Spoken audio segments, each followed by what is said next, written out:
कल हम लोग जब प्रेशर का डेरिवेशन कर रहे थे तो मैंने अलग अलग फॉर्मेट बताया था, उसमें से एक फॉर्मेट ये था। यहाँ पर ई क्या था? ई था हमारा ट्रांसलेशनल एनर्जी। यहीं से एक छोटा सा हेडिंग बना देंगे, बनाइए जरा,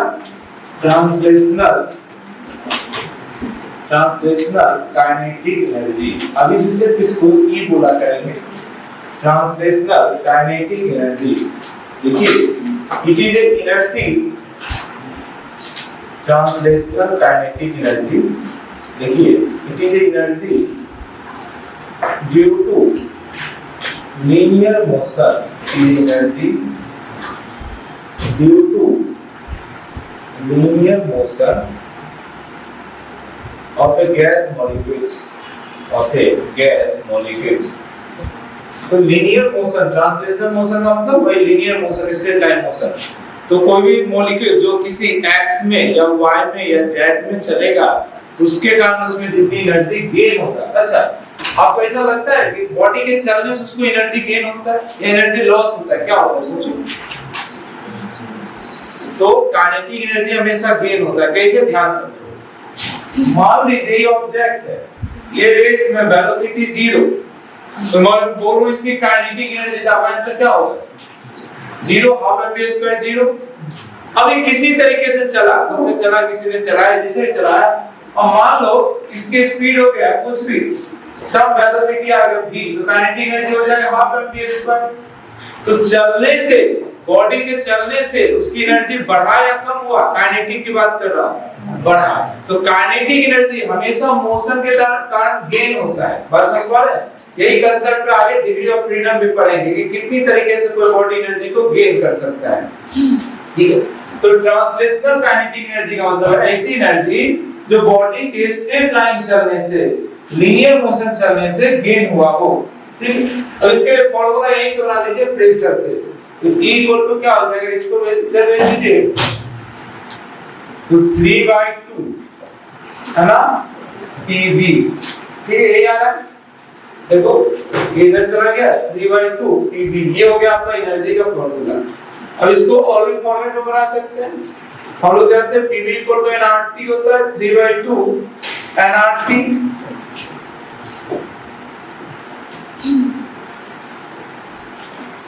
PV को nKT भी बोलते हैं, 3/2 nKT। तो दो फॉर्मेट आपको मिल गया।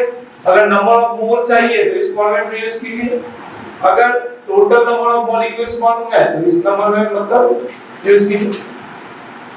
ये दो तरीके से ट्रांसलेशनल काइनेटिक एनर्जी हम बॉडी का निकालेंगे। टोटल 3 तरीका से होंगे। ये कैसे है समझ पा रहे ना? PV equal to nRT, ideal gas लगा देंगे।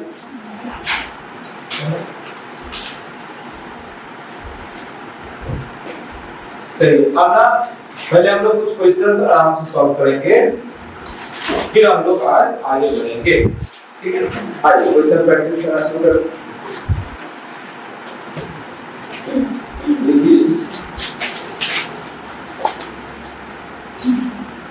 A box contain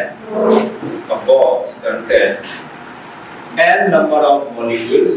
A box contain n number of molecules of ideal gas at pressure P and temperature T.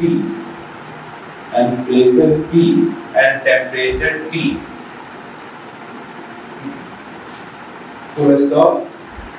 Again, if number of molecules is double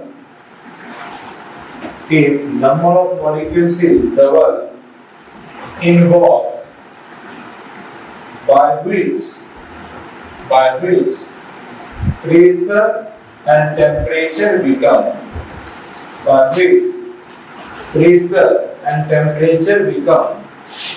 P dash and T dash, by which pressure and temperature become P dash and T dash, but translational kinetic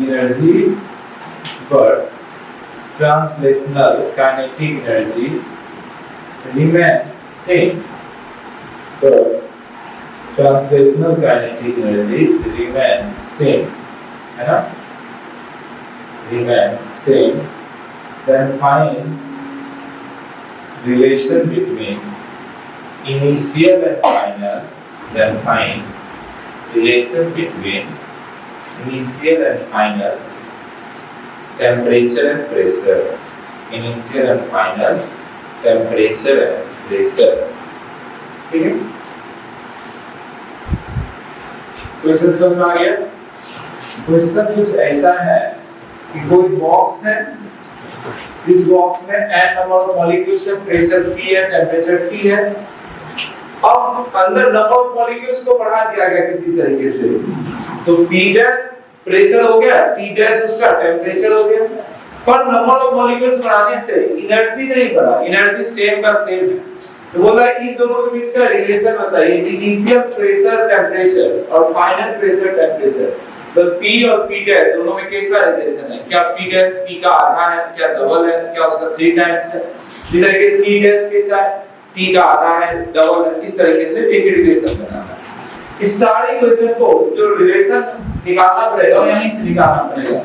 ये एक relation दिया है कि दोनों में same, यहाँ देखिए ये आपके पास एनर्जी का, अगर ये फॉर्मूला यूज करते हैं, ये फॉर्मूला यूज करते हैं, ठीक है, वो मत यूज करो, यहाँ से यूज करो। देखो ये फॉर्मूला का यूज करते हो, E तो दोनों केस में सेम है, तो n डबल हो गया तो T का रिलेशन एक निकल जाएगा, समझ पा रहे? और ये यूज करेंगे, बताओ इसमें क्या सेम है दोनों में, वॉल्यूम, वॉल्यूम नहीं भी दिया तो वॉल्यूम सेम रहेगा, अलग रहेगा, वही बॉक्स तो वही है ना, तो फिर प्रेशर का रिलेशन निकल जाएगा। समझ पा रहे मेरी बात? आइए सॉल्व कीजिए। एनर्जी दोनों में सेम है, ठीक, तो पहले लिख रहे हैं 3/2 प्रेशर P वॉल्यूम V, दूसरा हो जाएगा 3/2 पर प्रेशर है P डैश और वॉल्यूम है V तो सेम ही है। अब दोनों को कंपेयर करो, देखो 3/2 और V कैंसिल हो गया, यहाँ से पता चला P और P डैश सेम है, यानी कि इनिशियल और फाइनल प्रेशर सेम ही रहेगा। क्या मेरी बात समझ पा? क्या टेम्परेचर भी सेम रहेगा? क्या सब टेम्परेचर भी सेम रहेगा? देखो फिर से दोनों का एनर्जी सेम कर रहे हैं, पर अब टेम्परेचर वाला फॉर्मूला यूज कर रहे हैं, तो 3/2 kT सॉरी mkt 3/2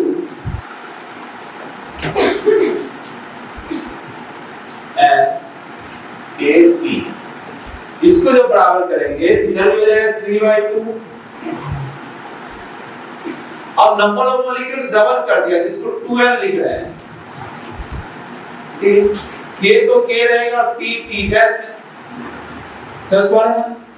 अब देखिए 3/2 कैंसिल हो गया, K कैंसिल हो गया, n कैंसिल हो गया, 3/2 n K कैंसिल हो गया, इधर बचा है T, इधर बचा है 2T डैश, समझ पा रहे हैं? रिलेशन मिल गया, तो ऐसा बोल सकते हो T डैश होगा T/2, यानी कि टेम्परेचर आधा हो जाएगा और प्रेशर सेम रहेगा। मेरी बात समझ पाए? चलिए अगली क्वेश्चन को मूव करेंगे।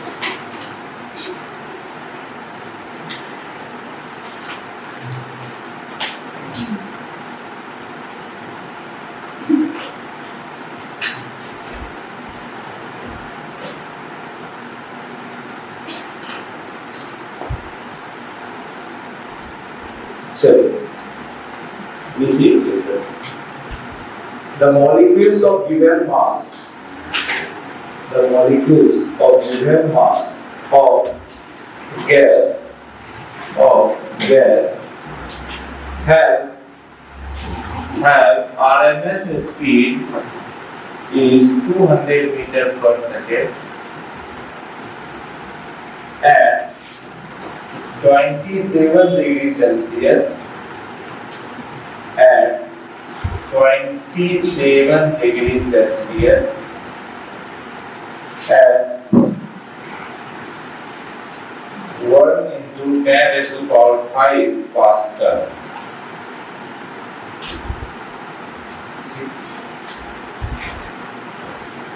आगे लिखिए when temperature pressure become 170 degrees Celsius and 0.05 into 10 raised to power 5 Pascal, then find RMS speed of molecules. RMS speed of molecules. I hope आपको क्वेश्चन क्लियर है। कोई गैस है, कौन सा गैस है कोई बता नहीं। बोला एक गैस है जिसकी टेम्परेचर प्रेशर दिया और वेलोसिटी दे दी। अब बोला उसी गैस का टेम्परेचर बढ़ गया, टेम्परेचर बढ़ेगा प्रेशर कम होगा, तो बताइए उसकी आरएमएस स्पीड क्या होगी। तो बताओ आरएमएस का फॉर्मूला जानते हैं, क्लियर है। 3 फॉर्मूले सीखे थे और साथ में एक अलग से भी करवाए थे कि डिपेंडेंसी किस पे डिपेंड करता है। टेम्परेचर पे डिपेंड करता है, यस नो करता है। कैसा करता है? V is directly proportional to under root T। लो और प्रेशर वाले में क्या ख्याल है जनाब का? No dependency. क्या समझ पा रहे हैं? तो प्रेशर पे एक डिपेंड करता है, देखो प्रेशर बाय लो पे डिपेंड करता है, V बाय लो पे डिपेंड करता है, पर डेंसिटी का कहीं कुछ दिया नहीं है। समझ पा रहे हैं? ये तो बहुत मुश्किल हो जाएगा। तो प्रेशर वाला भी नहीं देखेंगे तो सॉल्व ही नहीं हो पाएगा, है ना। हम देखेंगे डायरेक्ट टेम्परेचर का। V is directly proportional to under root T। क्या मेरी बात समझ पा रहे हैं या नहीं समझ पा रहे हैं? अच्छा कुछ ऐसा फॉर्मूला था V अंडर रूट कुछ आया 3RT/m ऐसा कुछ था। तो देखो ना यहाँ 3 और R और m तो कांस्टेंट रहेगा ना, सिर्फ और सिर्फ किस पे डिपेंड करेगा? T पे। यहाँ प्रेशर का कोई जरूरत ही नहीं है। मेरी बात समझ पा रहे हैं? क्योंकि प्रेशर जब लोगे तो प्रेशर से डेंसिटी फ्री मारता है, तो डेंसिटी का रिलेशन फिर निकालना पड़ेगा, तरीका लंबा हो जाएगा। फिजिक्स से आप लोग सीखे टेम्परेचर बढ़ने से कैसे डेंसिटी कम होता है, उसका रिलेशन जानते हैं आप लोग। इन कैलकुलेशन बहुत लंबा हो जाएगा, तो हम लोग सीधा यहाँ लेंगे velocity is directly proportional to temperature. अच्छा ये सब अपने एग्जाम का ही क्वेश्चन है, ये नहीं कि कहीं से भी आ गया। V1/V2 equal to under root T1/T2। बस वैल्यू को पुट करना है, आंसर करना है। V1 200 दिया हुआ है, V2 कुछ भी है, अंदर रूट T1 T2 कर दें। देखिए T1 क्या कर दोगे? T1 अच्छा फिर से क्या 27 रखे 300 रखे? 300। ये सब गलती नहीं करेंगे, और बोल रहा हूं पर गलती आपकी करोगी। और ये कितना हो जाएगा? 400। बस इसको सॉल्व करना। अब मजे की बात है कि प्रेशर कुछ भी रहता है उससे कोई मतलब नहीं, आंसर हो गया। ये कट हो गया। यहाँ देखिए 200/V2 equal to √3/2 4/2। ये 2 इसको कैंसिल कर दीजिए, ठीक। यहाँ से हो गया V2 equal to 100/√3। सॉरी ये मैंने क्या किया, 2 उधर गया मल्टीप्लाई हो जाएगा, कैंसिल 200 और ये 42 आया, इधर आ गया 400। समझ पा रहे हैं?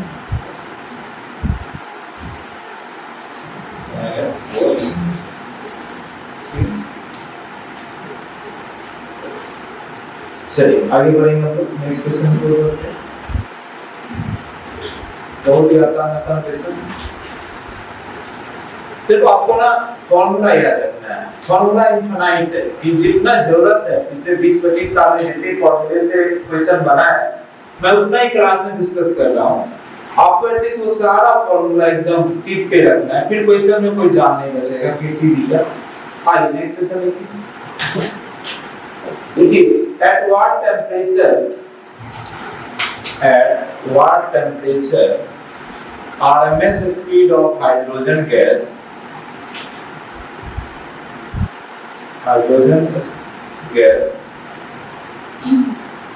become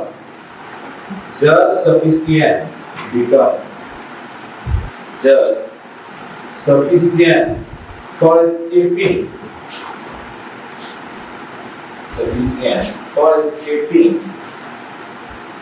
from Earth atmosphere,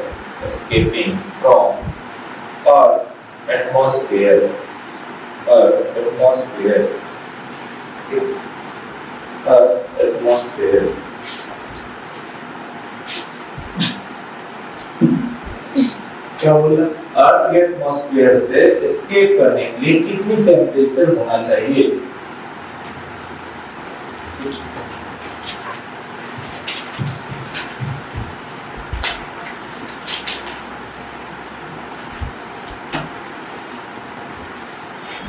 देखिए आरएमएस स्पीड का फॉर्मूला 3RT/m, ये है ना। अब इसको एस्केप करना है अर्थ से, तो अर्थ से एस्केप करने के लिए वैल्यू कितना होना चाहिए? कल लिखाए थे मून का भी और अर्थ का भी 11.2 किलोमीटर पर सेकेंड। ये गड़बड़ हो जाएगा, ये मतलब अजीब यूनिट में है। मीटर पर सेकेंड भी नहीं है, किलोमीटर पर आवर भी नहीं है, मीटर पर किलोमीटर पर सेकेंड। तो जब इसकी वैल्यू इतना हो जाएगा तो एस्केप कर जाएगा। तो बताओ कितनी टेम्परेचर कितना होगा, क्योंकि बाकी चीजें तो कांस्टेंट है। बस सॉल्व कर दीजिए, ठीक है वैल्यू निकाल दीजिए, उसको यूनिट में बदल दो, मीटर पर सेकंड में। कितना आ गया टेम्परेचर? 10⁻²। कैसे करते हैं? 3 RT वैल्यू कितना? 8.2 किलो मुझे निकालना है। और m का वैल्यू कितना? लो हाइड्रोजन 11.2 किलोमीटर को मीटर में लोगे क्या करोगे? 1000 हो गया मीटर पर सेकंड। इसे हम तो करना है जी, चाहे तो करना है, दोनों साइड स्क्वायर कर दो, रूट खत्म हो गया। 3 × 8.31452 × e = इसका स्क्वायर करोगे तो 11.2 × 11.2 एक का तो 10⁻6 हो गया, पूरे का स्क्वायर किया ना।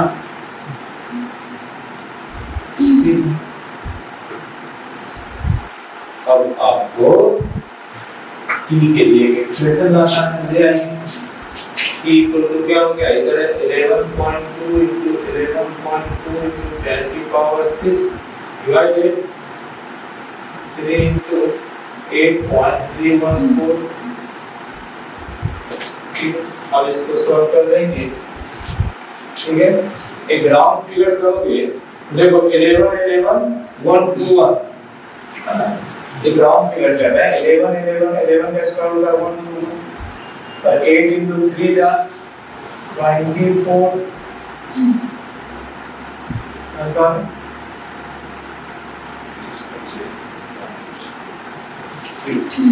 लगभग राउंड फिगर 5 के आसपास आ जाएगा। 5 × 10⁻6 के आसपास है सर, जो भी होगा कैलकुलेशन करेंगे।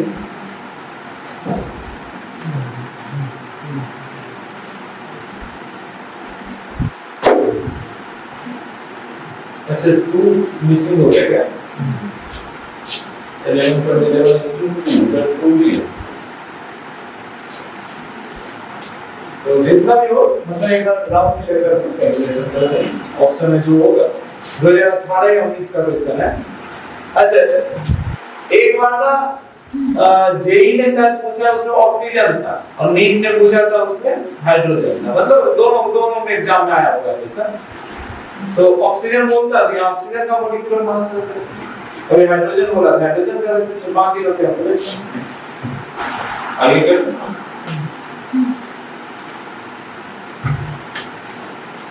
लिखिए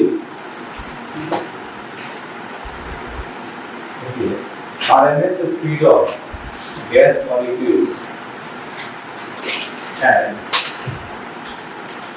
particular temperature T at particular temperature T is at particular temperature T is V is V इसी particular temperature T पे RMS speed V है इसी गैस मॉलिक्यूल्स का आगे लिखिए when its temperature become 2T when its temperature become 2T हाँ repeat करते हैं ऐसा लिखिए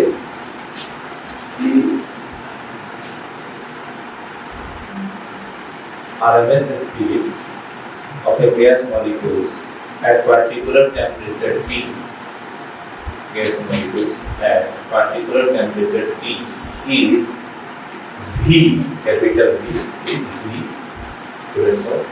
when temperature become 2T when temperature become 2T when temperature become 2T the molecules dissociate in two parts dissociating two equal parts dissociating two equal parts then find its RMS speed then find its RMS speed हुआ क्या molecules को heat किया है ना heat किया molecules टूट गया दो इक्वल पार्ट में जैसे O2 था मानो OO हो गया H2 था तो HH हो गया ऐसा कोई मॉलिक्यूल्स था उसकी टेंपरेचर को डबल कर दिया ठीक तो डिसोसिएट हो गया तो बोला बताओ उसकी आरएमएस स्पीड का क्या होगा पहले भी आरएमएस स्पीड था टेंपरेचर को डबल किए और मॉलिक्यूल्स डिसोसिएट होकर दो इक्वल पार्ट में टूट गया तो उसका आरएमएस स्पीड सेम रहेगा चेंज होगा कितना चेंज होगा एक बात बताओ डिसोसिएट होने से आरएमएस स्पीड पर क्यों असर पड़ेगा पहले तो ये समझना पड़ेगा दोनों दो बातें समझते दो काम होना एक हो रहा है टेंपरेचर चेंज और दूसरी बात हो रहा है उसका डिसोसिएशन उसका टूटना ठीक है ना क्या टेंपरेचर चेंज होने से आरएमएस स्पीड चेंज होता है हमें पता है v is directly proportional to the root t क्या डिसोसिएट होने से कुछ अंतर आएगा क्या देखते हैं ओरिजिनल फॉर्मूला अंदर रूट क्या है 3RT/m बताओ मॉलिक्यूल्स के टूटने से उसके मॉलिक्यूल्स का इसमें से किसी का अंतर आएगा क्या m का अंतर आएगा मोलर मास आधा जैसे ऑक्सीजन O2 का तो O का दोनों का मोलर मास अलग था समझ पा रहे तो मोलर मास दो पार्ट में टूटने से मोलर मास कितना हो जाएगा m/2 समझ पा रहे हैं बस वही करना है m बन गया m/2 और t बन गया 2t तो नया v निकल तो बाकी चीजें तो सेम रहेंगी बाकी चीजें तो सेम है 2v वेलोसिटी क्या हो जाएगा डबल हो जाएगा है ना वेलोसिटी हो गया डबल ये m/2 भी 2 पर ही चला जाएगा ना तो 2 2 4 रूट के अंदर 4 तो बाहर आ जाएगा 2 बाहर आ जाएगा 2 आंसर हो गया 2v आंसर हो गया 2v देखिए कैसे करेंगे v इक्वल टू अंदर रूट 3r और t जगह लेंगे 2t और m की जगह m/2 ये 2 भी ऊपर चला जाएगा तो हो जाएगा अंदर रूट 4 times 3RT/m और ये 4 बाहर आ जाएगा 2 into अंदर रूट 3RT/m और RT/m ये तो पहले से v हुआ करता था ये हो गया 2 times v ये हमारा आंसर है ये हो जाएगा हमारा answer 2 times v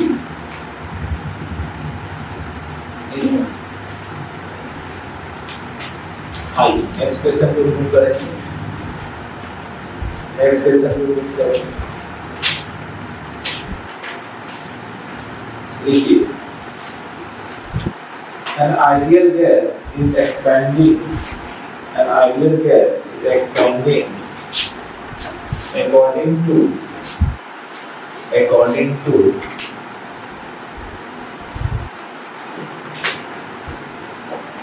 what will become P v की power 2/3 equal to some constant K, ये जो है constant।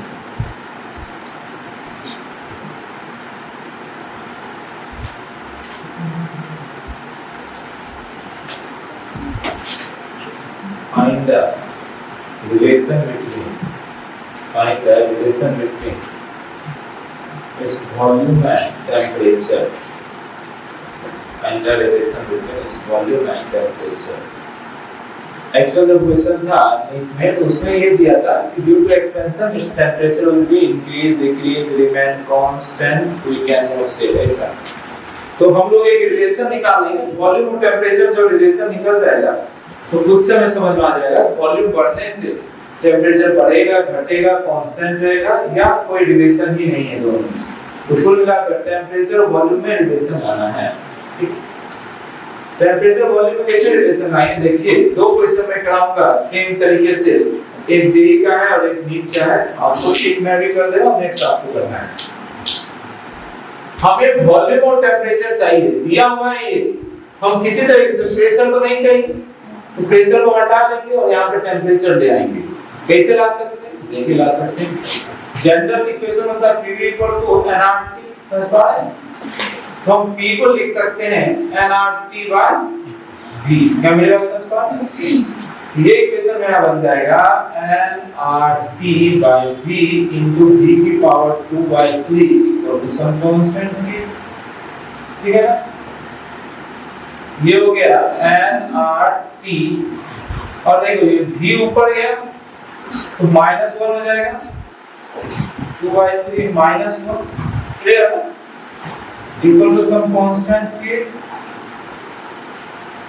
it become nRT और V की पावर ये कितना हो जाएगा जी, नीचे 3 रहेगा और ये हो जाएगा -1 equal to some constant K। तो अगर उधर लेके जाते हैं ऐसा कर दो nRT, इसको नीचे कर दो V की power 1/3 equal to K, cross multiplication कर दीजिए, T इक्वल टू जाएगा K टाइम V की पावर 1/3 डिवाइडेड nR, ठीक है? ये दोनों में फॉर्मूला आ गया, रिलेशन आ गया। या हम डायरेक्ट बोल सकते हैं T जो है डायरेक्टली प्रोपोर्शनल है V की पावर 1/3 के, यानी कि अगर वॉल्यूम एक्सपेंड किया है तो टेम्परेचर भी बढ़ेगा। कितना बढ़ेगा, क्या बढ़ेगा, फॉर्मूला। नेक्स्ट क्वेश्चन आप करेंगे, लास्ट क्वेश्चन, उसके बाद नेक्स्ट टॉपिक को मूव करेंगे। आइए नेक्स्ट क्वेश्चन देखिए, an ideal gas, same question है थोड़ा सा। An ideal gas expanding according to an ideal gas expanding according to P square V equal to constant K, according to P square V equal to constant if initial temperature and pressure is temperature and volume is T and V. If initial temperature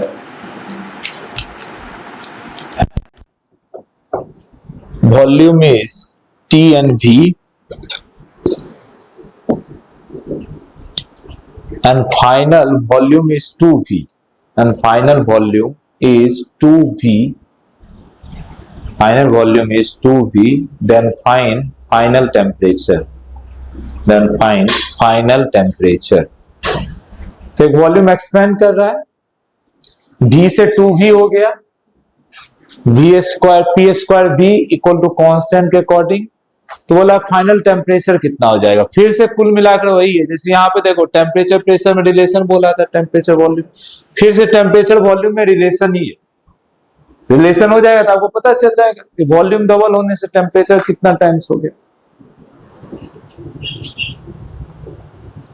समझ पा रहे हैं? चलिए फिर से आप क्या करेंगे, प्रेशर आपको चाहिए नहीं, प्रेशर को हटाओ, उसकी जगह क्या रख दो nRT बाई वी, फिर वी और टी में एक रिलेशन आ जाएगा, सब कुछ सेम है, जीरोक्स है, दिख रहा है। तो कंपटीशन में एकदम क्वेश्चन एग्जैक्ट नहीं रिपीट होता है पर कंसेप्ट रिपीट होता है।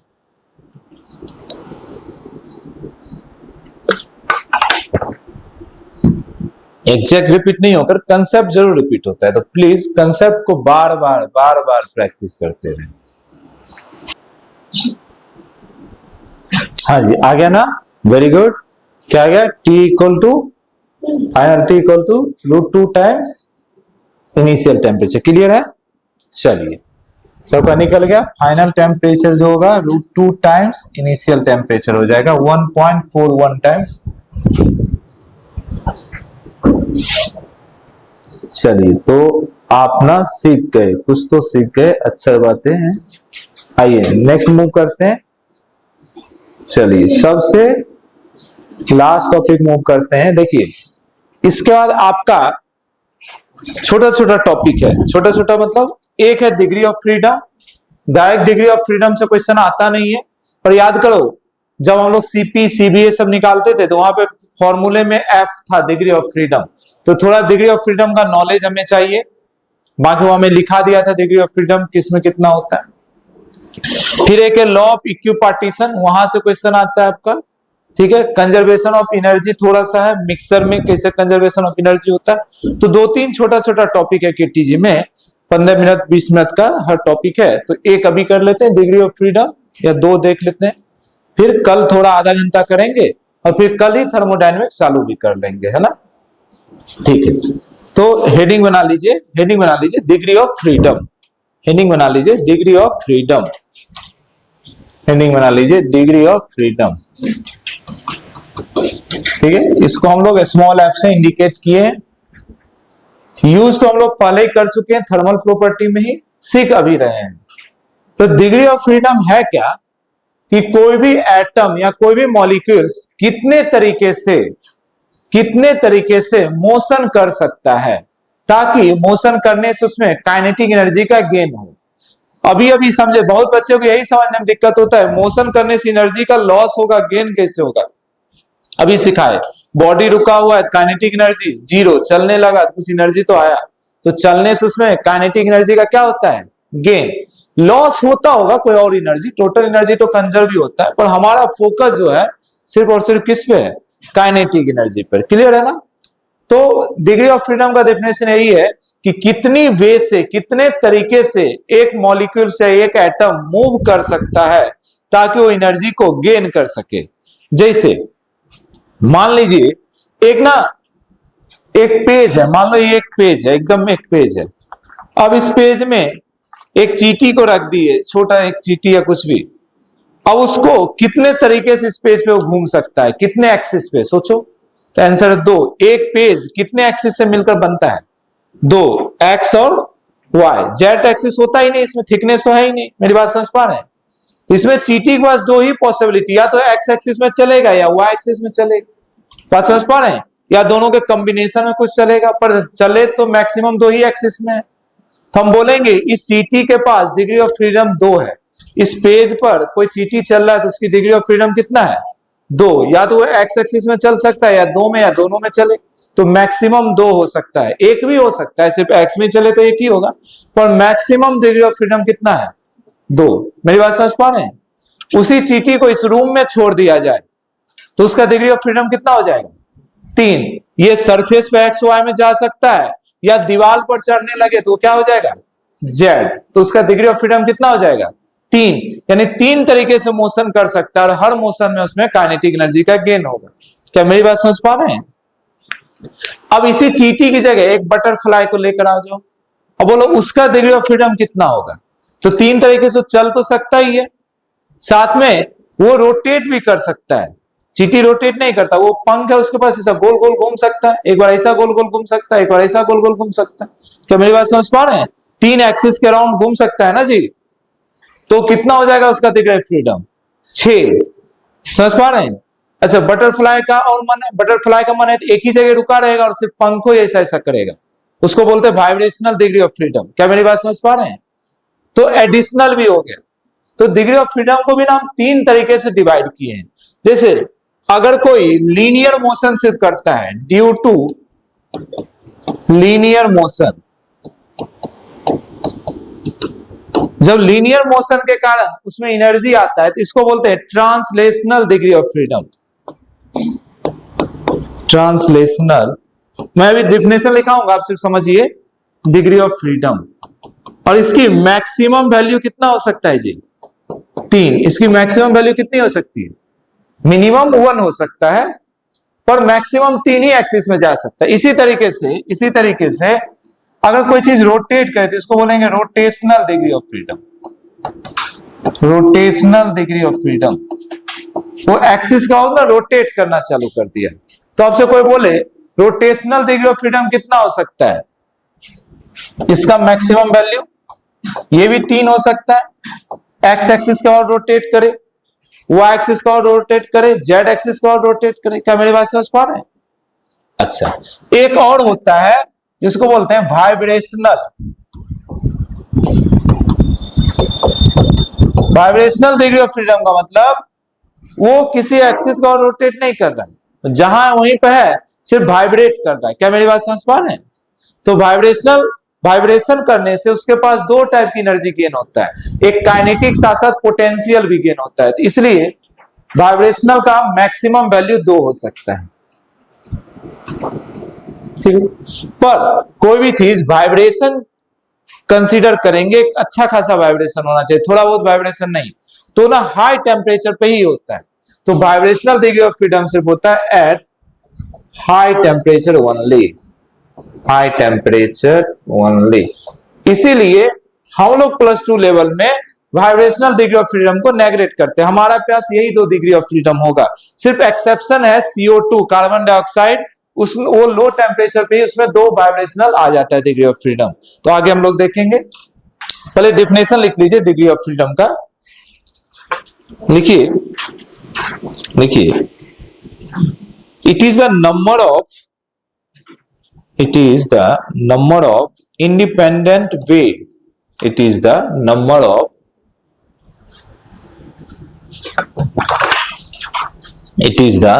of independent way by which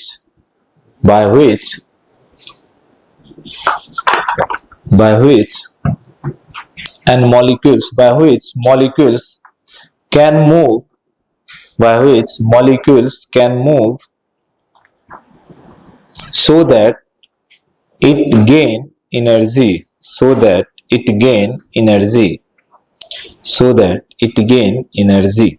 ठीक है। इसका लिख लीजिए types of degree of freedom, 3 types का होगा, ठीक है।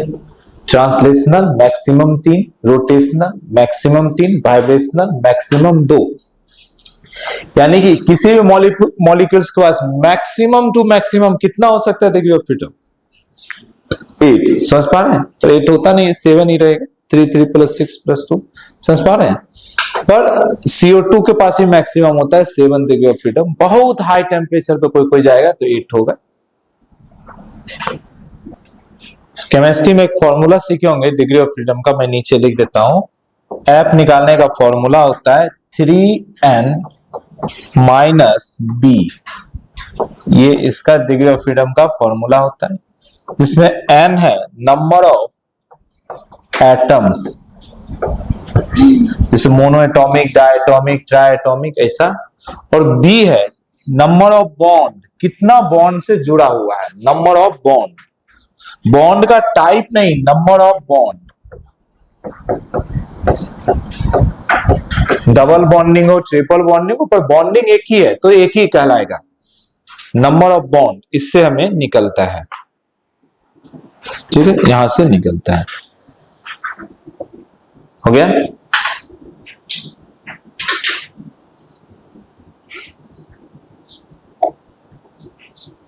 आइए अब कुछ गैस का हम लोग निकालकर उसकी वैल्यू याद रखें। जिसका जिसका भी निकालेंगे बोर्ड पे समझ जाना, वो बहुत ही इंपॉर्टेंट है, उसको याद कर लेना है। ठीक है, हेडिंग बनाइए पहला, mono atomic gases. Mono atomic gases, mono atomic gases है ना। एग्जाम्पल लिख लो, 1 2 हीलियम, नियॉन, ये सब। ठीक है, मोनो एटॉमिक गैसेज है ना। चलिए इसका डिग्री ऑफ फ्रीडम हम लोग निकालते हैं। फॉर्मूला क्या पड़े, F = 3n - b। अब पहला निकाल लें मोनो एटॉमिक। ठीक है, अब मोनो एटॉमिक में आप मुझे बताओ 2 3, ठीक है, देखो 3 नंबर ऑफ एटम्स, कितना एटम, मोनो है मतलब एक, तो 3 × 1 माइनस एक ही है तो बॉन्ड किससे करेगा, क्या मेरी बात समझ पा रहे हैं, यानी कोई बॉन्डिंग ही नहीं है ना। हीलियम अकेले किससे बॉन्ड करेगा, तो यानी 0। तो डिग्री ऑफ फ्रीडम क्या हो गया, 3। अब सवाल होता है ये 3 कौन सा, ये तो 3 टोटल निकला। अब ये 3 है कौन सा, इसमें 3 में कितना रोटेशनल, कितना ट्रांसलेशनल, कितना वाइब्रेशनल, तो आंसर तीनों का तीनों कौन सा है, ट्रांसलेशनल। कोई रोटेशन नहीं, सिंगल मॉलिक्यूल्स किसके अबाउट रोटेट नहीं करेगा। ठीक है, तो ये तीनों है, ये जो है all 3 are translational degree of freedom. ठीक है, तो दुनिया में जितना भी मोनोएटॉमिक होगा, नॉर्मल टेम्परेचर, हाई टेम्परेचर की बात नहीं हो रही है, नॉर्मल टेम्परेचर पे डिग्री ऑफ फ्रीडम 3 होगा, और तीनों का तीनों कौन सा हो जाएगा, ट्रांसलेशनल डायटोमिक गैसेज। ठीक है, डायटोमिक गैसेज। अब डायटोमिक के लिए हम लोग निकालेंगे, डायटोमिक के लिए हम लोग निकालेंगे, हो गया, डायटोमिक का निकालें। चलिए डायटोमिक आप खुद से बता सकते हैं, H2O2 ये सब ले लीजिए, N2 ये सब। ठीक है, जरा आ जाओ जी, formula F = 3 number of atom कितना, 2, तो नंबर ऑफ एटम 2 हो गया, माइनस बॉन्ड 2, डायटोमिक कितना है, 2 एटम, तो 2 एटम को जोड़ने के लिए कितना बॉन्ड चाहिए, एक ही ना चाहिए भाई, समझ पा रहे हैं। वो अलग बात है, सिंगल बॉन्डिंग होगा, डबल बॉन्डिंग होगा, N2 में से ट्रिपल बॉन्डिंग होता है, वो अलग बात, ऑक्सीजन में डबल बॉन्डिंग होगा, हाइड्रोजन में सिंगल, पर बॉन्ड तो एक ही ना है, समझ पा रहे हैं। तो B का वैल्यू 1 हो जाएगा, हो जाएगा 6 - 1 यानी कि 5। अब डिग्री ऑफ फ्रीडम 5 आ गया, यानी कि एक नहीं, ट्रांसलेशनल तो मैक्सिमम 3 हो सकता था, तो 3 ट्रांसलेशनल तो है, 2 कौन आ गया, रोटेशनल, समझ पा रहे हैं। इस 5 में है ट्रांसलेशनल डिग्री ऑफ फ्रीडम 3 और रोटेशनल डिग्री ऑफ फ्रीडम 2। इस तरीके से जितना भी डायटोमिक होगा टोटल तो 5 होगा, पर ट्रांसलेशनल रोटेशनल 3 और 2 हो जाएगा। ठीक है, इसको लिखिए। इसके बाद हम लोग करेंगे ट्रायटोमिक। अच्छा, इस दोनों में वाइब्रेशनल 0 है, लो टेम्परेचर पे हमेशा वाइब्रेशनल 0 लेंगे, वाइब्रेशनल। तीसरा कौन सा लिख रहे हैं, ट्रायटोमिक। आ जाइए ट्रायटोमिक में, यहां पे थोड़ा कंफ्यूजन होता है, केमिस्ट्री का नॉलेज चाहिए। ठीक है, यहाँ लॉजिक्स नहीं बनता है, तो पहले मैं लिख रहा हूं ट्रायटोमिक। देखिए ट्रायटोमिक जो है ना, 2 टाइप का गैस होता है। एक का जो शेप होता है ट्रायगोनल होता है, ठीक है, और दूसरा जो है उसका शेप होगा लीनियर। इसको मिटाओ ना, दोनों में अंतर क्या है अभी समझ में आएगा। और दूसरा शेप है, दूसरा है लीनियर। ठीक है, जैसे लीनियर का एग्जांपल है CO2। देखो है तो 3, 2 ऑक्सीजन 1 कार्बन, और उसका ना स्ट्रक्चर लीनियर होता है, और इसका जैसे O3 ठीक है। और जैसे O3 का देखो, 3 ऑक्सीजन ट्रायंगुलर है, ये ऐसा बॉन्ड जोड़े हुए, इसको ऐसा बॉन्ड जोड़े हुए, इसको ऐसा बॉन्ड जोड़े हुए। पर जब CO2 देखोगे तो CO2 का बॉन्ड ऐसा है, C है, और एक ऑक्सीजन डबल बॉन्ड से जुड़ा हुआ है, एक ऑक्सीजन डबल बॉन्ड से जुड़ा हुआ। अब दोनों में अंतर क्यों आएगा जरा बताओ? क्योंकि इसमें नंबर ऑफ बॉन्ड कितना हो जाएगा? 3, और उसमें नंबर ऑफ बॉन्ड 2। समझ पा रहे हैं? तो दोनों में अंतर आ जाएगा। तो देखिए यहाँ पे इसका जब डिग्री ऑफ फ्रीडम निकालोगे, सिर्फ O3 मैंने एग्जांपल लिया, वो सारा गैस जो ट्रायगोनल शेप का होगा उसका जब डिग्री ऑफ फ्रीडम निकालेंगे 3, नंबर ऑफ मॉलिक्यूल्स मतलब एटम तो 3 ही होगा, माइनस बी का वैल्यू भी 3 हो जाएगा। क्लियर है ना? तो 9 - 3 इंटू 6। समझ पा रहे हैं? ये 6 क्या है? आंसर 3 ट्रांसलेशनल है, 3 रोटेशनल है। ठीक, इसमें ट्रांसलेशनल जो है ये 3 है,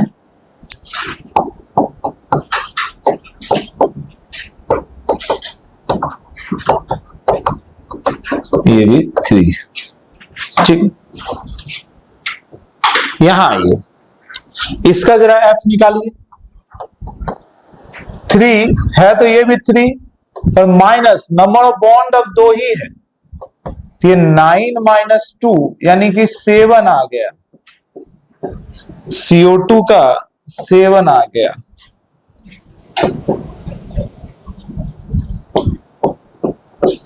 अब बताओ, बिना वाइब्रेशन का 7 पॉसिबल है क्या? नहीं, बिना वाइब्रेशन का 7 पॉसिबल है नहीं। ट्रांसलेशनल मैक्सिमम 3 हो सकता है, रोटेशनल मैक्सिमम 3 होता है। यानी कि यहां पे vibrational degree of freedom always present. Always present का मतलब एट लो टेम्परेचर ऑल्सो। देखिए, इसका मतलब ये नहीं है कि वाइब्रेशनल इधर नहीं आ सकता, इसका 6 से ज्यादा भी हो सकता है, 7 भी हो सकता है, पर वो हाई टेम्परेचर की बात होगी। क्या मेरी बात समझ पा रहे हैं? पर CO2 में लो टेम्परेचर पे भी वाइब्रेशनल आ जाता है। तो क्योंकि बॉन्डिंग का स्ट्रक्चर बनते ही उसमें समझ में आ गया कि 7 डिग्री ऑफ फ्रीडम है। ठीक है, अब 7 कैसा होता है उसमें? तो 3 ट्रांसलेशनल का, 2 रोटेशनल का और 2 वाइब्रेशनल का। इसमें लिख लीजिए 3 2 2 ट्रांसलेशनल, 3 रोटेशनल, 2 और वाइब्रेशनल।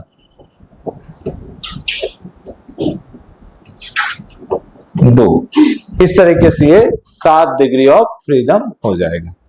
ठीक है, तो आपको याद रखना है, मोनोएटॉमिक में 3 हमेशा, ठीक है, डायटॉमिक का 5 और ट्रायटॉमिक का 6 और 7। जनरली 6 ही रहेगा। CO2 एक्सेप्शन है, CO2 जो है हमारा एक्सेप्शन है। ठीक है, मूव करें। ये एक छोटा सा टॉपिक था, डिग्री ऑफ फ्रीडम खत्म हो गया। F का वैल्यू ऐसा याद रखेंगे। आइए एक छोटा सा लॉ ऑफ इक्विपार्टीशन भी सीख ही लेते हैं। बनाइए Maxwell law of equipartition. Maxwell law of equipartition.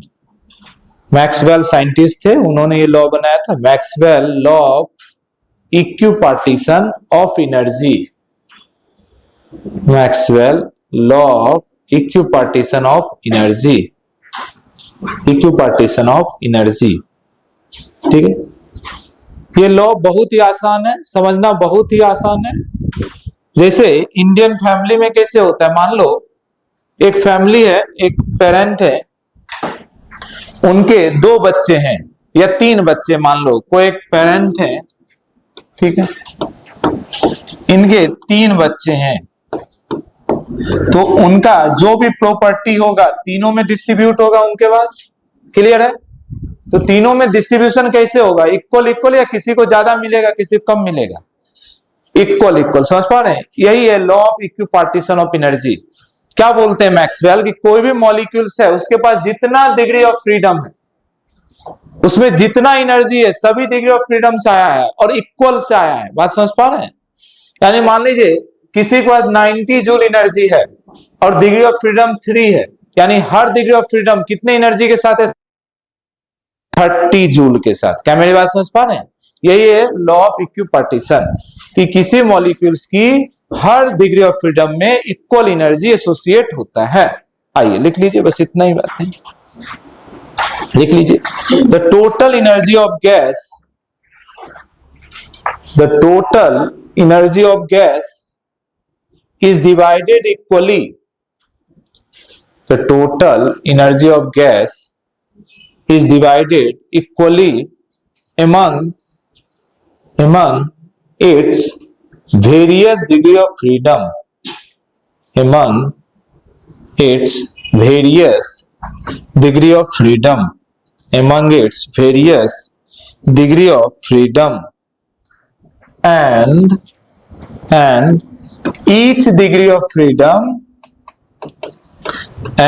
each degree of freedom contribute,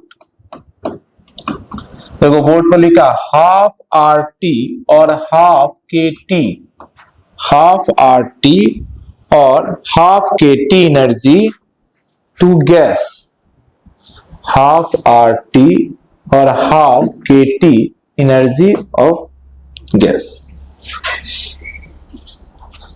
अब बहुत ध्यान समझिए,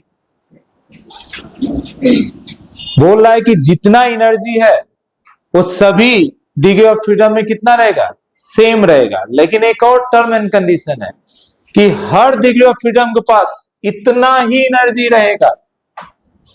बोला each degree of freedom contribute half R T या हाफ के टी। क्या मेरी बात समझ पा रहे हैं, कहीं पे कोई दिक्कत, यानी कि जैसे F डिग्री ऑफ फ्रीडम है तो टोटल एनर्जी कितना हो जाएगा, मान लो कोई गैस है, ठीक है, इसकी degree of freedom total F है, तो एक के कारण हाफ आर टी, दो के कारण 2 आर टी, टोटल कितना है F है, तो इसका टोटल एनर्जी हो जाएगा F into half R T. क्या मेरी बात समझ पा रहे हैं? अच्छा ये कितना मिल रहा है, एक मॉलिक्यूल्स का, अगर total n number of moles है तो ये हो जाएगा n से मल्टीप्लाई कर देंगे। समझ पा रहे हैं, तो ये हो जाएगा देखो एफ आर टी बाई 2, ये हो गया सिंगल मॉलिक्यूल्स का, सिंगल। अब टोटल का निकालना है n मोल का, तो हो जाएगा n F R T by 2। Clear मेरी बात है? तो नीचे लिखिए, नीचे लिखिए, नीचे लिखिए तो total energy, the total energy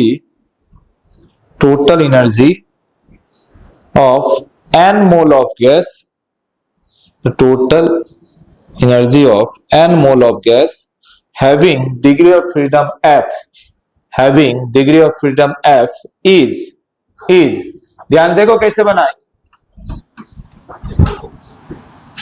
एक को कितना रहेगा जी, हाफ आर टी, ठीक है, एक मॉलिक्यूल के पास कितना है, half R T, half R T एक डिग्री ऑफ फ्रीडम के पास है, टोटल डिग्री ऑफ फ्रीडम कितना है एफ, तो ये बना पर एक ही मॉलिक्यूल अभी तक, अब हमको एन मोल भी है तो इंटू क्या कर दिए एन, तो टोटल फॉर्मूला जो बन गया ई इक्वल टू वो बन गया N F R T by 2, N F R T by 2। नीचे ये तो ये फॉर्मूला का यूज कर लिए, ये होता है नंबर ऑफ मोल में, देखो PV equal to N K T, याद करो, ठीक है। दूसरा लिखिए, दूसरा लिखिए, टोटल एनर्जी ऑफ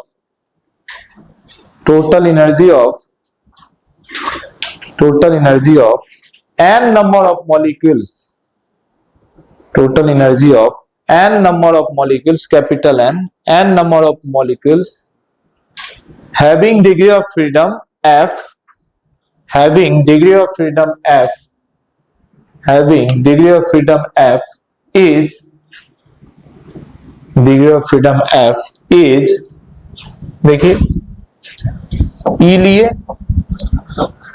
देखो हाफ के टी, ये तो एक डिग्री ऑफ फ्रीडम पे है, total F degree of freedom है तो एफ, पर ये एक मॉलिक्यूल्स का टोटल, और कैपिटल एन मॉलिक्यूल्स है तो कैपिटल एन से करोगे, तो नाउ हमारा हो गया E equal to F N K T by 2, ये बन गया हमारा डिग्री ऑफ फ्रीडम का फॉर्मूला, ये बन गया हमारा डिग्री ऑफ फ्रीडम का फॉर्मूला। ठीक, तो ये कई बार ना आपको टोटल एनर्जी नहीं पूछेगा, सिर्फ पूछेगा रोटेशनल या पूछेगा आपका ट्रांसलेशनल, है ना, तो वहां पर एफ की वैल्यू सिर्फ रोटेशनल लेंगे। जैसे एग्जांपल समझो, ये एग्जांपल समझिए,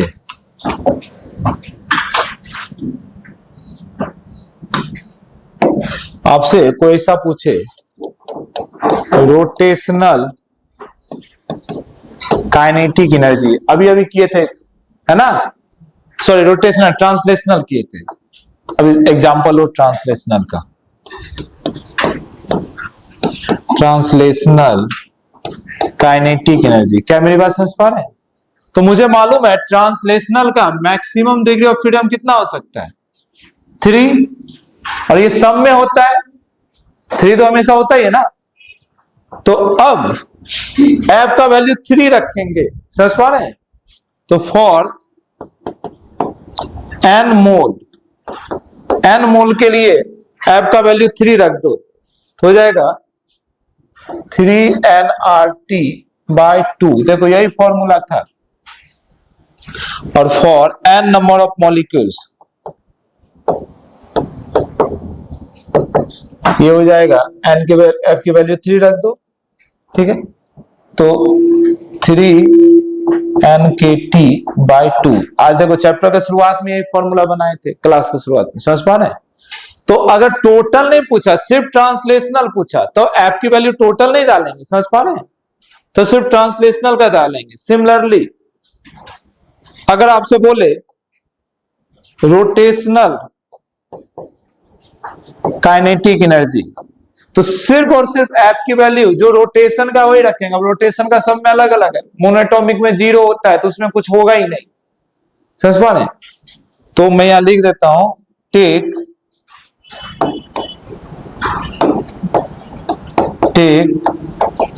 only F of rotational,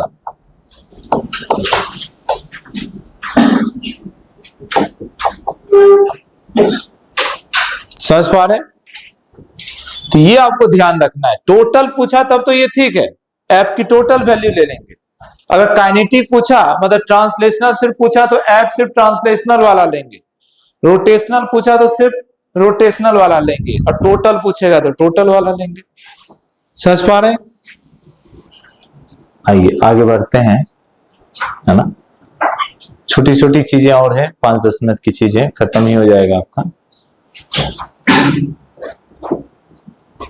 heading बनाइए, लॉ ऑफ मिक्सचर।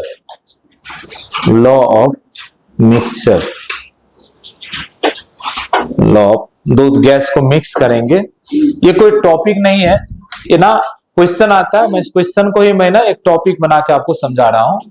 कई क्वेश्चन आएगा, एक बार और मैंने करवाया था वहां पे टेम्परेचर के लिए, बाकी चीजें और भी आएगा। हम लोग हेडिंग बना दिए लॉज ऑफ या लॉ ऑफ मिक्सचर। तो ध्यान से सुनिएगा 5-10 मिनट, फिर आपका केटीजी खत्म हो जाएगा।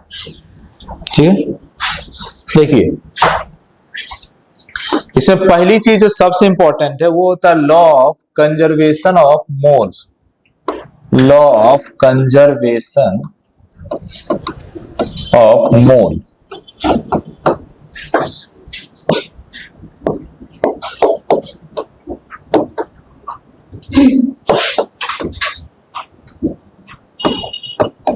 देखिए बहुत ध्यान समझिए, मान लो कि n मोल ऑक्सीजन लिए, मतलब 1 मोल ऑक्सीजन लिए और O 1 मोल हाइड्रोजन लिए, दोनों को मिला दिए, तो जो मिक्सचर बनेगा उसका नंबर ऑफ मोल आप बता सकते हो कितना होगा? 2 मोल, उसमें कोई लॉ लगाने की जरूरत नहीं है। अगर मान लो 2 गैस है ए और बी, ए है 2 मोल और ये 3 मोल, तो दोनों मिलेगा, मिक्सर कितना मोल होगा? 5 मोल। क्या मेरी बात समझ पा रहे हैं? कहना है कि मोल हमेशा कंजर्व रहेगा, मिलने से पहले मिलने के बाद number of mole, total mole same होगा। क्लियर है ना? मान लो ये है N1 मोल, ये है N2 मोल और दोनों मिलकर N मोल हो गए, तो N कितना होगा? हमेशा होगा N1 प्लस N2। हाँ, प्रेशर दोनों में से कुछ भी हो सकता है, मिलने के बाद प्रेशर का वैल्यू कुछ अलग हो जाएगा, टेम्परेचर का वैल्यू कुछ अलग हो जाएगा। क्या मेरी बात समझ पा रहे हैं? पर इसका नंबर ऑफ मोल हमेशा कंजर्व रहेगा। क्लियर है ना मेरी बात है? मान लो प्रेशर है P1, इसका प्रेशर P2, इसका प्रेशर कुछ हो सकता है P, इसका प्रेशर ये नहीं कि P1 प्लस P2 होगा, ऐसा नहीं, कुछ अलग हो जाएगा। हाँ, मान लो टेम्परेचर है T1, टेम्परेचर T2, इसका टेम्परेचर कुछ अलग हो सकता है, ठीक है ना? पर नंबर ऑफ मोल हमेशा कंजर्व रहेगा। क्लियर है मेरी बात है? अच्छा, नंबर ऑफ मोल निकालेंगे, मतलब ये सारी चीजें कैसे निकालेंगे? तो यहीं से निकालेंगे। देखो N को क्या लिख सकते हैं आइडियल गैस में? देखो यहीं पे मैं करा देता हूं, PV इक्वल टू nRT। तो कभी भी N को लिख सकते हैं PV बाय RT। क्या मेरी बात समझ पा रहे हैं? तो चूंकि N1 plus N2 equal to N होगा, तो यहां से कर सकते हैं PV equal to PV RT, ऐसा कर सकते हैं। अच्छा, वॉल्यूम का क्या? देखो वॉल्यूम गैस का कभी नहीं होता है, वॉल्यूम किसका होता है जी? कंटेनर का। समझ पा रहे हैं? तो अब डिपेंड करेगा, अगर दोनों को एक ही गैस में, मानो बी का क्या किया, गैस निकाल कर ए के अंदर ही डाल दिए, समझ पा रहे हैं? तो ए का तो वॉल्यूम 0 हो गया, या आप दोनों को जस्ट टच कर रहे हैं, तो अभी मैं सिंपल मान ले रहा हूं V1 V2, बाकी वॉल्यूम को जैसा इसको भी मान रहा हूं। तो देखिए N1, ये जो इक्वेशन बनेगा यहां पर मैं ये लिख रहा हूं, N equal to N1 plus N2। Question solve करते समय यही आपको याद रखना है, नंबर ऑफ मोल कंजर्व होगा। अब फाइनल का N को ऐसा लिख सकते हैं, फाइनल का वॉल्यूम R, फिर T PVRT, इसको लिख सकते हैं P1 V1 RT1 plus P2 V2 bye RT2। अब R तो कुछ चेंज नहीं होगा, R तो यही रहेगा, यानी कि मिक्सचर का प्रेशर वॉल्यूम बाय टेम्परेचर, इसके प्रेशर वॉल्यूम बाय टेम्परेचर का एडिशन होगा। ये किसी भी मिक्सचर में होता है, यही है लॉ ऑफ मिक्सचर, यही है लॉ ऑफ मिक्सचर। समझ पा रहे हैं? इसमें कुछ देगा, कुछ पूछेगा आपसे, कई बार क्वेश्चन आया है इस पे। क्लियर है ना? ये आपको नहीं याद रहेगा तो कोई बात नहीं, ये तो याद रहेगा, इसीलिए इसका नाम है law of conservation of mole. चलिए, अब अगर क्वेश्चन में उसने टेम्परेचर को मेंशन नहीं किया, तो मान के चलेंगे कि टेम्परेचर हमारा सेम ही है, कांस्टेंट रहा, टेम्परेचर में कोई चेंज नहीं हुआ है। तो लिख लीजिए जरा इसके बाद, ये तो ओरिजिनल हुआ, इसमें तो कोई टर्म कंडीशन है नहीं। अब इस पर थोड़ा स्पेशल केस लिखते जाएंगे। लिखिए, if temperature is not mentioned, if temperature is not mentioned, then we assume temperature remains same, then we assume temperature remains same। अब अगर टेम्परेचर सेम रहा तो सबका टेम्परेचर कैंसिल हो जाएगा नीचे, समझ पा रहे हैं? तब हमारा इक्वेशन क्या बन जाएगा? तब हमारा इक्वेशन बन जाएगा PV equal to P1 V1 P2 V2, ऐसा। तो हमारा इक्वेशन बन जाएगा PV equal to P1 V1 plus P2 V2। Clear है ना? ठीक। नेक्स्ट, अगर दोनों को एक कंटेनर में मिक्स नहीं किया है, अगर दोनों कंटेनर है, सिर्फ कंटेनर को ज्वाइन किया है, जैसे अभी मैंने आपको दिखाया था, ध्यान से देखो, ये था कंटेनर A, ये था कंटेनर B, ठीक है। अब दोनों को ऐड किया, पर दोनों को एक में नहीं किया। मानो उसने क्या किया,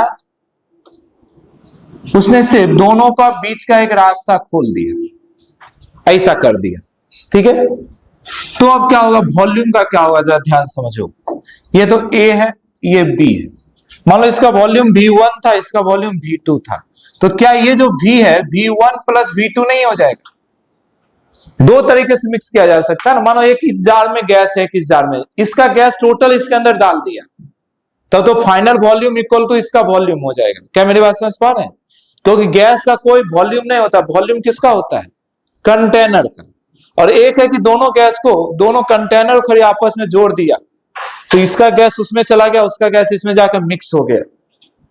तो इस केस में उसका नेक्स्ट ये लिख लीजिए, if only container are connected, if only container are connected, then V equal to V1 plus V2, ऐसा इक्वेशन बनेगा। चाहो तो ये डायग्राम बना के लिख लीजिए ताकि आपको आसान हो। तो ये सब इक्वेशन बन जाएगा, फिर उस इक्वेशन में कुछ देगा, कुछ आप सॉल्व कर देंगे, हो गया ना। अच्छा, एक चीज और करिए, नेक्स्ट एक और पॉइंट लिख लीजिए। देखिए, if any container is evacuated, if any container is evacuated, if any container is evacuated, vacuum लिखिए, वैक्यूम, ठीक है। तो हम लोग क्या लिखे? if any container is evacuated, अगर कोई कंटेनर इवैक्यूएटेड हो, ब्रैकेट में क्या लिख ले रहे हैं? वैक्यूम। अब देखिए, प्रेशर का पूरा कैलकुलेशन कराए थे। प्रेशर आता कहां से? याद करो, प्रेशर का कैलकुलेशन कल किए थे, डेरिवेशन। गैस मॉलिक्यूल्स दीवार से टकराता था, याद आ रहा है? वहां से मोमेंटम चेंज, मोमेंटम से force, force by area, pressure. अगर वो इवैक्यूएटेड हो गया, अंदर गैस ही नहीं है, तो उसके अंदर प्रेशर रहेगा क्या? नहीं। समझ पा रहे हैं? इसीलिए बोलते हैं वैक्यूम का प्रेशर जीरो होता है, ठीक है। तो if any container is evacuated, then its pressure become zero, then its pressure become zero, ठीक है। तो मान लो कभी ऐसा बोलेगा, दो कंटेनर है, एक इवैक्यूएटेड है, दूसरा इतना है, दोनों को ऐड किया गया, तो एक का प्रेशर जीरो लेना पड़ेगा जो इवैक्यूएटेड है। बात समझ पा रहे हैं? तो जब भी इवैक्यूएटेड कंटेनर होगा तो उसका प्रेशर क्या हो जाएगा? जीरो। क्या मेरी बात समझ पा रहे हैं? चलिए, इसके बाद मिक्सचर से एक और लॉ जैसा बनता है, किसी भी चीज की मिक्सचर का निकालना हो, ये याद रखना, ये बहुत काम का है। ये अभी जो मैं दिखा रहा हूं, एक्स ऑफ मिक्सचर, किसी भी चीज, किसी भी मिक्सचर का निकालना हो, चाहे टेम्परेचर, सीपी, सीबी, कुछ भी निकालना हो, ठीक है। इसका फॉर्मूला हो जाता है N1x1 plus N2x2 bye N1 plus N2।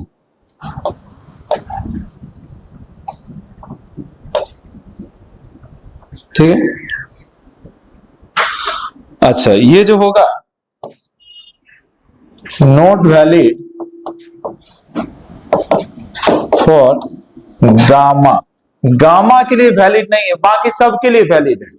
ये सबके लिए वैलिड है, सीपी के लिए, सीबी के लिए, टेम्परेचर के लिए, डिग्री ऑफ फ्रीडम के लिए। जैसे मान लो दो गैस मिलाए, एक गैस का डिग्री ऑफ फ्रीडम 2 है, दूसरे गैस का डिग्री ऑफ फ्रीडम 3 है, तो जो मिक्सचर है उसका डिग्री ऑफ फ्रीडम क्या होगा? तो यही फॉर्मूले से निकालेंगे, फर्स्ट गैस का number of molecules into degree of freedom, ऐसा करके। जैसे मानो degree of freedom F for mixture. देखो, मान लो एक गैस है जिसमें n नंबर ऑफ मॉलिक्यूल्स है, डिग्री ऑफ फ्रीडम F1 है, इसको मिक्स कर दिए एक दूसरा गैस जिसका नंबर ऑफ मोल्स N2 है, डिग्री ऑफ फ्रीडम F2 है। दोनों को मिलाकर जो हमारा गैस मिला, उसका F जो मिक्सचर होगा वो कितना होगा? नंबर ऑफ मोल्स तो क्लियर है, N1 प्लस N2 होगा, मोल तो बढ़ेगा घटेगा नहीं। तो ये कैसे निकालेंगे? ऐसे निकालेंगे, F ऑफ मिक्सचर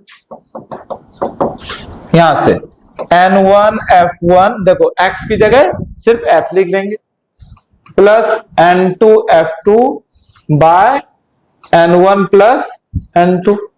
मान लो पहले का टेम्परेचर था T1, इसका टेम्परेचर था T2।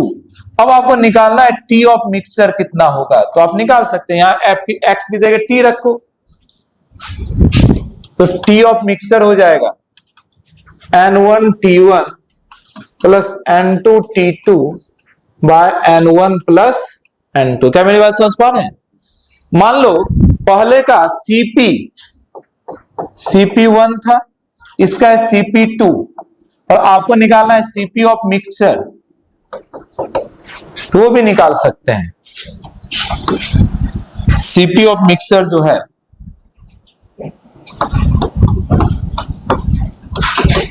क्या हो जाएगा, N1 CP1 plus N2 CP2 व N1 प्लस N2। इसी तरीके से CV भी निकाल सकते हैं, CV of mixture N1 CV1 plus N2 CV2 व N1 प्लस N2।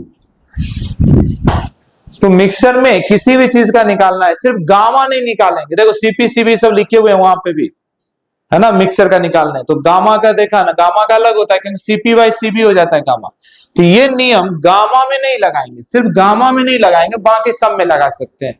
टेम्परेचर निकालना हो, डिग्री ऑफ फ्रीडम निकालना हो या कुछ भी निकालना हो, क्लियर है ना, तो इसको नहीं लगाएंगे।